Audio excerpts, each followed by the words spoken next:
ప్రపంచ నలుమూలల నుంచి విచ్చేసిన అతిరథ మహారథులకి నమస్సమాంజలి. నా పేరు సుధాకర్ తాళ్ళూరి.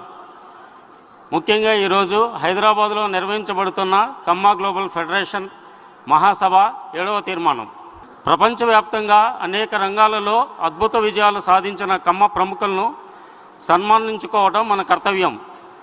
సమాజమే దేవాలయంగా భావించి కళలు, రాజకీయము మరియు సామాజిక స్పృహ కలిగిన కీర్తిశేషులు శ్రీ నందమూరి తారక రామారావు గారికి భారతరత్న బిరుదునిచ్చి సత్కరించవలసిందిగా, అలాగే నాగార్జున సాగర్ బహుళార్థ సాధిక ప్రాజెక్టు నిర్మాణానికి నాంది పలుకుతూ 1952వ సంవత్సరంలో 52 లక్షల రూపాయల విరాళం ఆర్థిక సహాయంతో పాటు 5,000 ఎకరాల భూమిని విరాళంగా ఇచ్చి లక్షల మంది రైతు కుటుంబాలలో వెలుగు నింపిన దాతృత గుణాన్ని చాటుకున్న కీర్తిశేషులు శ్రీ ముత్యాల రాజా వారికి కూడా ఉన్నతమైన సివిల్ అవార్డు బిరుదునిచ్చి గౌరవించాలని కేంద్ర ప్రభుత్వానికి కేజీఎఫ్ ద్వారా విజ్ఞప్తి చేస్తున్నాము.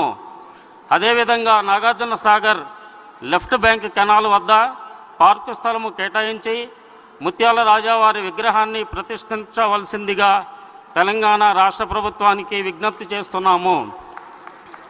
ఇంత గొప్ప ప్రపంచ వేదిక మీద మాట్లాడే అవకాశం కల్పించి ఈ ఆర్గనైజేషన్లో పనిచేసే అవకాశం కల్పించిన మా ప్రీతమ అన్నయ్య శ్రీ జట్టి కుసుమ్ కుమార్ గారికి ప్రత్యేక ధన్యవాదాలు.